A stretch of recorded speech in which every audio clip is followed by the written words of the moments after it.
बिलाशुबा वो एक आपकी सिक्योरिटी भी होती है, और जब आपके साथ एक मर्द और ख़ास तौर पे जो आपका जीवन साथी है वो जब आपके साथ चलता है कंधे से कंधा मिला के, तो ज़िंदगी मज़ीद हसीन हो जाती है।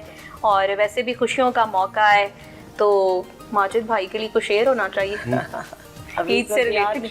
अच्छा, आपका बड़ा खूबसूरत, बल्कि सोशल मीडिया पे इतना ज़्यादा वायरल हो गया, बहुत लोग पसंद करते हैं आपका तुझे प्यार करना नहीं आता। हाँ जी उमर साहब के शो में था, और अल्लाह उनको बरीक़ रहमत करे, वो बहुत अच्छे इंसान। और उनके शो में मैंने कहा था कि तुझे प्यार करना नहीं आता, मुझे प्यार के सिवा कुछ नहीं आता। दुनिया में जीने के दो ही तरीके, एक तुझे नहीं आता, एक मुझे नहीं आता।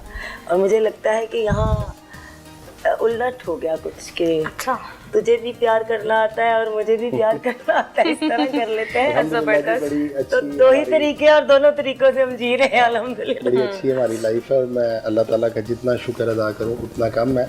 ये ईद है, इस पे एक थोड़ा सा मेरी वालदा के बगैर ये पहली ईद है, तो बहुत ज़्यादा मिस कर रहे हैं। थोड़ा सा उदास भी इसीलिए हुए हैं क्योंकि मैंने मरवा जी इनकी वालदा से बहुत कुछ सीखा है, और बहुत से लफ्ज़ सीखे हैं। मैं जब इनकी वालदा के पास जाती थी तो एक जन्नती औरत है माशाल्लाह माशाल्लाह, बहुत ही उनसे मैंने बहुत कुछ सीखा है। यानी मैं कई दफ़ा ऐसा होता था कि कोई लफ्ज़ उनका सुन के मैं वहाँ तो खामोश हो जाती थी, लेकिन घर आके मैं घंटों सोचती थी कि ये लफ्ज़ तो हमने पहले सुना ही नहीं कभी। जैसे मैं पहली दफ़ा गई तो उन्होंने मुझे कहा कि मैंने अपने बेटों को फ़र्ज़ शनास बनाया है। ज़बरदस्त। फ़र्ज़ शनास, मैं बड़ी देर सोचती थी कि वाकई बेटों को फ़र्ज़ शनास होना चाहिए, उनको पता होना चाहिए हमारे फ़र्ज़ क्या है, हमने किस तरह पूरे करने हैं। फिर मैंने एक दफ़ा मजाकन ऐसे कह दिया कि आपको पता है आपका बेटा बहुत अच्छा गाता है, तो हंसना शुरू हो गई ना, तो कहने लगी कि हाँ जी मुझे पता है, और अल्लाह मेरे बेटे को इज़्ज़त वाले काम में इज़्ज़त दे। तो ये वो लफ्ज़ हैं जो हमने कभी सुने ही नहीं थे। तो मैं कितनी दफ़ा सोचती थी कि वाह ऐसे लफ्ज़ तो हमने कभी सुने ही नहीं, कि वाकई एक मर्द को फ़र्ज़ शनास होना चाहिए। हम लोगों के घरों में मैं समझती हूँ कि हम ना जो फीमेल्स जो जितनी भी शोबिज़ में काम करती हैं, हम एक अल्लाह के निज़ाम से जंग करते हैं ना, घर के बेटे बनना शुरू हो जाते हैं, और बेटों को जो है वो बेटियां बना छोड़ते हैं, तो घर का निज़ाम दरम बरम हो जाता है। जैसे वो कहती थी ना कि जिस घर में औरतें फैसला करना शुरू हो जाए, जिस घर में औरत की हुक्मरानी हो उस घर का शराजा बिखर जाता है। तो अल्लाह ताला का एक निज़ाम है, उसी तरह ही चलना चाहिए। और अल्लाह की ज़ात का बड़ा शुक्र है। ये नरगिस, मैं तो बस अल्लाह ही कहता हूँ, नरगिस कभी भी नहीं कहा।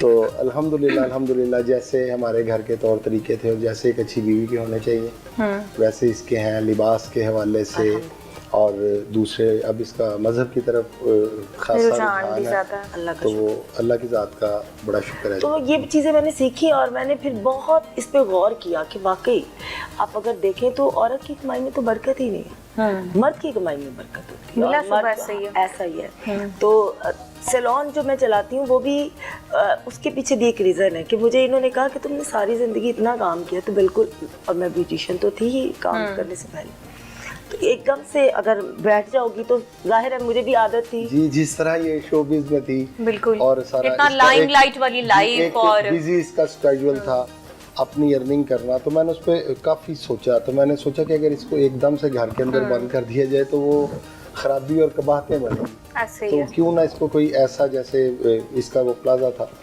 तो इसका दिल भी लगा रहे और ये मतलब फारिग रह के तो अपने आप को बंद ना समझे। तो मैंने फिर इसको कहा कि आप सैलून कर लो, उसकी इसको इजाज़त दी। इतनी चकाचौंध रोशनियों वाली ज़िंदगी, इतनी लाइमलाइट, आपके आगे पीछे गनमैन्स, इस तरह से आप मूव करती थी जब आप स्टेज की दुनिया में भी काम करती थी। बेशुमार फिल्म्स आपने बनाई, बल्कि 500 से ज़ायद फिल्मों में काम आपने किया। 375। तो कुछ ऐसी भी फिल्म्स थी कि जो किसी रीज़न की वजह से लग नहीं सकी, तो मतलब कुल मिला के इतनी हो जाती है। हाँ जी, क्योंकि मेरी जो रिसर्च है उसके मुताबिक इतनी फिल्म्स हैं, तो बड़ा अच्छा काम इन्होंने किया। नरगिस बनने में कितना टाइम लगा? मेरे साथ ये हुआ कि मैं जैसे ही आई तो बहुत जल्दी हिट हो गई थी, ठीक है, नाम बन गया, मुकाम बन गया।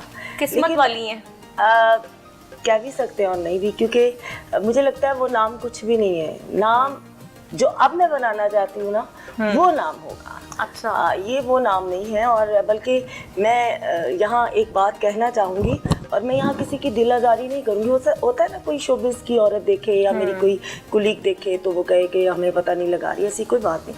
बट आप वक्त के साथ साथ इतना सीख जाते हैं कि कुछ चीज़ें आपको अपनी जो प्रीवियस आप कर चुके होते हैं, आपको लगता है कि ये बहुत बड़ी गलतियाँ थी हमारी, अच्छा, जो कि हमें उस वक्त नहीं पता था, या तो कोई सिखाने वाला नहीं था, या हम सीखना नहीं चाहते थे। क्योंकि वही बात आ गई ना कि हम बेटे बनने की कोशिश करते हैं और बेटा बनते बनते अपने ट्रैक से हट जाते हैं और घर के हुक्मरान बन जाते हैं, छोटे होने के बावजूद। और जहाँ वही बात औरत की हुक्मरानी आती है तो वो घर का शराजा बिखर जाता है। लेकिन कहा जाता था कि नूरजहां के बाद अगर कोई ब्रेव खातून शोबिज़ इंडस्ट्री में आई है तो वो नरगिस है। नहीं, दिलेर तो मैं अभी भी हूँ, ये मैं आपको अभी भी है, अल्हम्दुलिल्लाह। अभी भी किसी को लगानी पड़े। मुझे नहीं लगता कि अब मुझे ऐसा कुछ करना पड़ेगा। अब एक मर्द खड़ा है मेरे साथ। अच्छा, एक दौर की जो नरगिस थी उसने तो बड़ों को जो है ना वो लगा भी दी, और ऐसे नरगिस गुजरती थी पता लग जाता था, क्योंकि कोई था नहीं ना पीछे। अल्लाह की ज़ात थी। और फिर उस वक्त मुझे खुद को ही साबित करना पड़ा, खुद ही अपनी लड़ाइयाँ लड़नी पड़ी। और वक्त के साथ साथ फिर ये कि लड़ाई झगड़े ख़त्म भी हो गए और मुश्किलात से अल्लाह ने निकाल भी दिया। लेकिन अब मुझे लगता है कि ये खड़े हैं ना, मुझे क्या ज़रूरत है। अब तो खैर कोई अगर मेरी तरफ देखेगा तो 200 दफ़ा सोचेगा भी तो सही ये किसकी बीवी है। इंस्पेक्टर की बीवी है, और वैसे ही सोचेगा कि अल्हम्दुलिल्लाह जी। देखें जी, अब लाइफ का ऐसा कोई स्केड्यूल ही नहीं है, कोई फड्डों वाला, ठीक है। सही, तो लाइफ स्मूथ हो गई है। मैं नहीं समझता जी, बड़ी मुश्किल से बड़ी मुश्किल से बहुत विंडी रोड से गुजर के आए। बहुत देर कर दी, मेहरबान थे ना, जब मेरी इसकी कोई मुलाकात वगैरह स्टार्ट हुई तो मैंने देखा कि इसकी जो रेपुटेशन है, इसका तो इनर वैसा नहीं है। मैंने इसको बड़ा ना डीपली ऑब्जर्व किया। सही। इसको तो ऑब्जर्व भी मैंने कोई तकरीबन 2 साल लगे। हाँ जी, डीपली मैं सारा ऑब्जर्व करता रहा। मैंने देखा कि इसमें तो मतलब जो ये इसकी रेपुटेशन है ये तो बिल्कुल भी वैसी नहीं है। बिल्कुल ऐसी है, बिल्कुल मासूम सी और सीधी सी। हर कोई इसको बेवकूफ़ बना रहा है। इसका शोल्डर जो है वो शोबिज़ वाले यूज़ कर रहे हैं। अंदर कहीं एक मासूम गजाला बैठी थी ना, अंडरस्टैंडिंग जिसको माजिद साहब ने पहचान लिया। अंडरस्टैंडिंग होते होते फिर जब हम शादी तक पहुंचे तो उसमें यही था कि ये भी अच्छी खासी अर्निंग करती थी, तो बहुत ज़्यादा, तो जितना शायद किसी का एक ख्वाब होता। तो मेरी पहली शर्त ये थी कि भाई शोबिज़ के साथ मैं शादी नहीं कर सकूँगा। शोबिज़, देखें मैं बुरा नहीं कहता शोबिज़ को, हर घर का एक अपना तौर तरीका, हर इंसान की एक अपनी सोच होती है। और मैं सोचता हूँ अपने लेवल पे जो कोई अपने लिए सोचता है वो ठीक सोचता है। बिल्कुल। तो वो मेरी पहली शर्त ही ये थी कि भाई इसको आपको छोड़ना पड़ेगा। तो और मैंने तो 1 सेकंड नहीं लगाया, पूछ ले जी। और अल्हम्दुलिल्लाह इसने जब छोड़ा तो मुझे इसको दोबारा कहना नहीं पड़ा लिबास के हवाले से, किससे मिलना है, किससे नहीं मिलना। और आज 7वां साल है हमारी शादी, और जी अल्लाह का बड़ा शुक्र है, मैं बहुत खुश हूँ इससे। बिल्कुल जी, 7 बहारें इन्होंने इकट्ठे देख ली, और अल्लाह करे कि ये हमेशा साथ रहें और ऐसे खुश खुर्रम रहें।